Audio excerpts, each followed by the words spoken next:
Hello दोस्तों, स्वागत है आप सभी का एक बार फिर से आपके अपने YouTube चैनल पे। दोस्तों उम्मीद करते हैं कि आप सभी लोग स्वस्थ और मस्त होंगे। तो चलिए आज के टॉपिक के बारे में जान लेते हैं कि आज हम लोग क्या पढ़ने वाले हैं, क्या जानेंगे। तो दोस्तों आज का जो हमारा टॉपिक होगा वो ये होगा कि एमसीबी जो है वो कहाँ पे कितने एम्पियर की एमसीबी लगाई जाए, एमसीबी के लिए लोड कैसे निकालते हैं कि कितने एम्पियर की एमसीबी हम किस जगह पे लगाएं। जैसे कि एक घर है और उस घर में हमें एमसीबी लगानी है तो कैसे लगाएं, कहां पे कितने एम्पियर की एमसीबी लगाएं, या कितना लोड होता है तो वहां पे एमसीबी कितने एम्पियर की लगाई जाए। तो हम बात करते हैं सबसे पहले इसके लिए हमें एक छोटा सा फार्मूला याद करना पड़ता है। सारी चीजें हम बता देंगे। अगर आप कैलकुलेशन के दायरे से हैं तो कैलकुलेशन करके निकाल सकते हैं, अगर आप कैलकुलेशन करके नहीं निकाल सकते हैं तब भी हम निकालने का ढंग आपको बिल्कुल बता देंगे। जैसा कि आप देख सकते हैं कि इसके लिए जो हमारा फार्मूला होता है P बराबर, यानी कि पावर ज्ञात करने के लिए होता है V इंटू आई इंटू पी एफ। ठीक है, अब किसको क्या कहते हैं ये चीज हम आपको बता देते हैं, एक छोटा सा ही है। इसी के अंतर्गत आपको पूरी एमसीबी के लिए लोड ज्ञात करने का तरीका पता चल जाएगा। चाहे घर कितना हो बड़ा हो, वहां पे हमें कितने एम्पियर की एमसीबी लगानी है हम इसी से ज्ञात कर लेंगे। अच्छा, ऐसा नहीं कि जो नहीं पढ़े लिखे हैं वो फार्मूला अगर नहीं लगा पाएंगे तो नहीं ज्ञात कर पाएंगे, उनके लिए भी शॉर्टकट तरीका बताऊंगा बिल्कुल आसानी से। अगर हम बात करें P का, P बराबर यहाँ पे होता है पावर। ठीक है, P से क्या यहाँ पे है, पावर है। अच्छा, V से क्या है, V से क्या है, वोल्ट।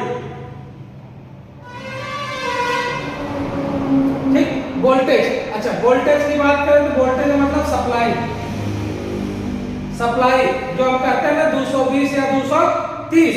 अच्छा, यहाँ पे पावर का मतलब हो गया कि कुल लोड, जितना भी लोड होगा यानी वाट में आएगा, जितना भी लोड हमारा होगा कुल लोड को कितना वाट हमारा लोड पड़ रहा है यानी कि कितना पड़ रहा है वो बताएगा पावर हमारा। अच्छा, कितना पावर, यहाँ आई का मतलब हो गया धारा यानी कि एम्पियर, और यही एम्पियर यानी कि यही धारा हमें क्या करनी है, ज्ञात करनी है कि कितनी धारा हमें लगेगा। अब बात करते हैं पीएफ को कहते हैं कि पावर फैक्टर, पीएफ को कहते हैं पावर फैक्टर। इसको क्या बोलते हैं, कॉस थीटा के नाम से भी जाना जाता है। इसका जो मान होता है फिक्स होता है, इसका मान होता है 0.1। अच्छा, पावर फैक्टर यानी कि जो हमारी फ्रीक्वेंसी होती है ना आने जाने की क्रम, उसी को बोलते हैं। तो ये हो गया पावर फैक्टर, यानी कि इसका मान स्थिर है, ये हमेशा फिक्स रहता है। इतनी चीजें हमेशा फिक्स रहेगी,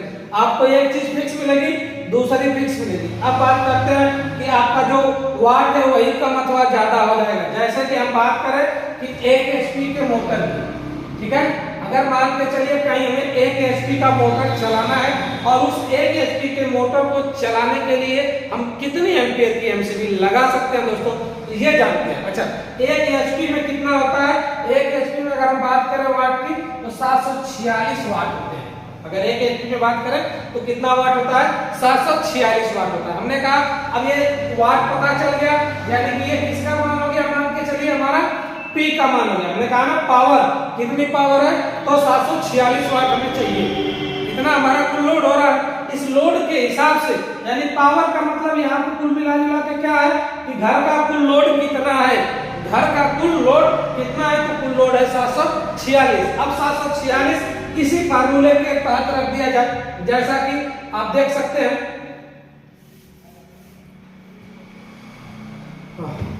चलिए इधर ही रख देते हैं। अब ऐसा ना, ये है P की जगह हमने क्या रखा, यानी कि ये हमारा P है, P का मान हमें पता चल गया 700 क्या है, 46 है। P का मान कितना है, 746, तो हमने रख दिया 746 बराबर कर दिया।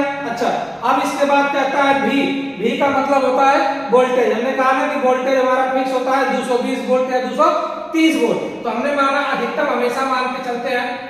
ठीक है, अधिकतम वैल्यू मान के चलते हैं, मिनिमम नहीं मानते, मतलब कम से कम नहीं ज्यादा से ज्यादा मान के चला जाता है। कम से कम 220 माना जाता है, ज्यादा से ज्यादा 230 माना जाता है, 230 वोल्टेज हम मानते हैं। अच्छा, अब इसके बाद से अगला चीज क्या है, देखिए P का मान रख दिया, V का मान रख दिया, I हमको पता नहीं है, इसी को तो ज्ञात करना है। अच्छा, I ज्ञात करना है तो I की जगह I रख दिए, आई की जगह क्या रख दिया, आई रख दी। अब पावर फैक्टर यानी पीएफ का मान ज्ञात करना है, तो पीएफ का मान कितना दिया है, 0.8 दिया है, 0.8 दिया है। इस प्रकार से अब इसका हमें क्या करना है, गुणा करना। अगर हम बात करें इसकी, तो इसको इसमें गुणा कर दिए तो 8 0 0 8 3 हो गया 24 पर 4 आसमाया 2 और 8 गुणा के 16 16 2 18, ठीक है, इतना हो गया भाई 1884।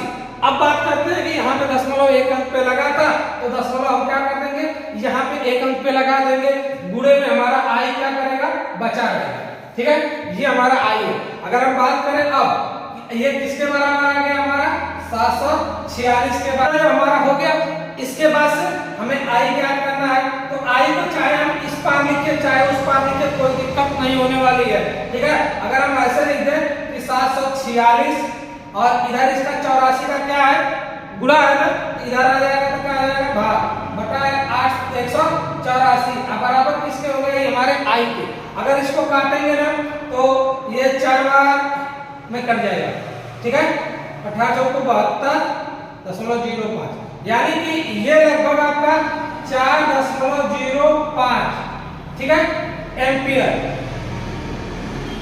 ठीक, आई का मान आया 4.05 एम्पियर, यानी कि कहने का मतलब है कि 4 एम्पियर तक का तो लोड ले रहा है। अब बात करते हैं कि क्या एम्पियर तक का लोड ले रहा है, तो 4 एम्पियर का लोड ले रहा है, तो क्या हम यहाँ पे 4 एम्पियर की एमसीबी लगाएंगे तो काम चलेगा, नहीं। कभी यह लोड कम भी हो सकता है, कभी ज्यादा भी हो सकता है। अगर वोल्टेज ज्यादा हो गया, वोल्टेज थोड़ा सा लो हो गया, तो हो सकता है कि यह एम्पियर क्या करेगा, बढ़ जाएगा, यानी जितना आता है उससे कम 1 से 2 एम्पियर अधिक, कम से कम 2 एम्पियर से अधिक ही लगाना चाहिए। अगर हम बात करें तो यहाँ कितने एम्पियर की एमसीबी लगाएंगे, 6 एम्पियर की एमसीबी।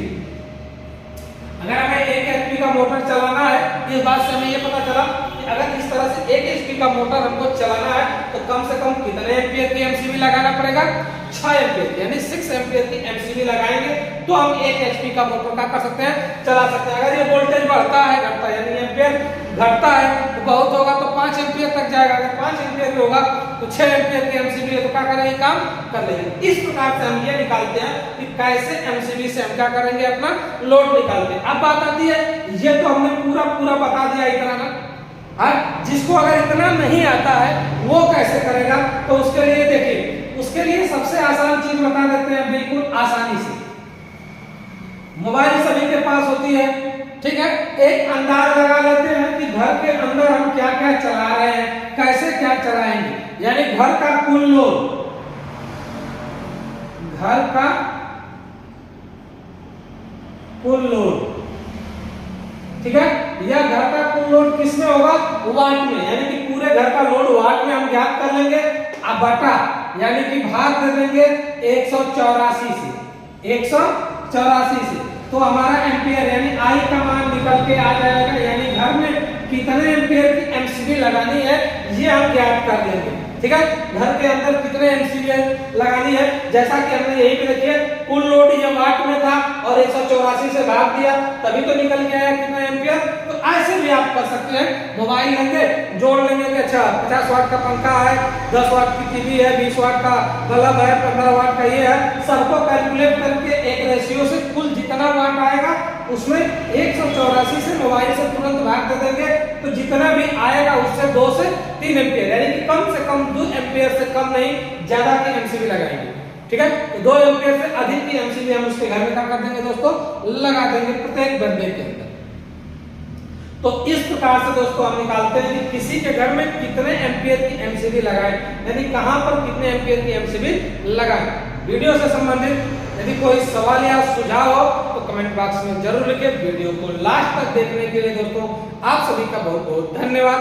यदि चैनल पे नए आए हैं तो चैनल को लाइक करें, सब्सक्राइब करें, प्लीज दोस्तों तक भी शेयर करें दोस्तों, ताकि हमारा भी एक सहयोग आपके जरिए हो सके। अब मिलते हैं दोस्तों अगली वीडियो में, तब तक के लिए जय हिंद।